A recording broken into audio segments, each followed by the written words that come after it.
Welcome back to the SPF Draft League weekly recap for the second round of the lower bracket. Last week's victors faced off against the upper bracket dropouts in this gauntlet of fierce competition. In our first match, the York Street Yanma took on Goblin Town in a matchup where Trick Room control would be pivotal. Coach BMM struck first, locking down speed control and taking out Brute Bonnet in one fell swoop. Coach Phony Spade attempted to strike back with Ally Switch and Rock Slide, but a few timely misses allowed the Yanma to overwhelm with unmatched fire attacks and jump out to an early lead. Coach BMM took a more conservative approach in Game 2, turtling up behind Intimidate and Will-O-Wisp. The Goblins appeared to have broken through with a knockout onto Tyranitar, but Covert Cloak Slowking shrugged off any chance of a flinch, securing Trick Room once again and setting the stage ablaze with Flamethrower to bring the match home for the Yanma. In Match 2, the South Hill Skinwalkers faced off against the Bellingham Beldum in an NFE extravaganza. In Game 1, Murkrow shrugged off Fake Out thanks to Covert Cloak, giving its life in exchange for 4 turns of Tailwind. Now under pressure to take advantage of speed control, Coach Beach went on the offensive with Terra Ice Garchomp and Kilowattrel, but an Air Slash miss into 2 consecutive Rock Slide misses gave Scyther all the space in the world to match Tailwind and further secure speed advantage with Pounce, eventually leading to a Game 1 victory for the Beldum. The same leads clashed again in Game 2, only this time Fake Out was aimed at Garchomp.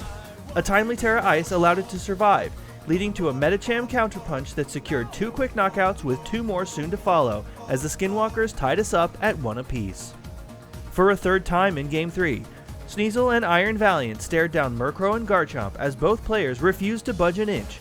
But this time, Coach Beach got the read completely right, as an early Terra commit from Iron Valiant netted only a knockout onto Murkrow, allowing Medicham to force a switch.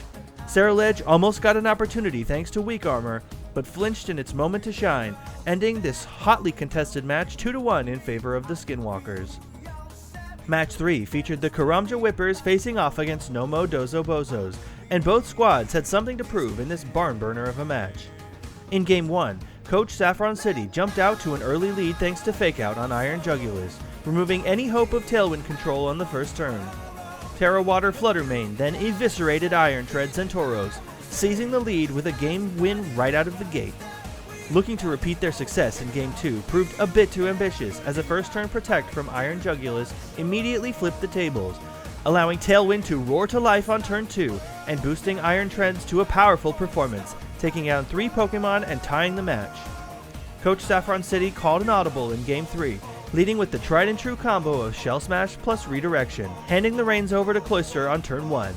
But this activated Coach Double Rock Slide's trap card.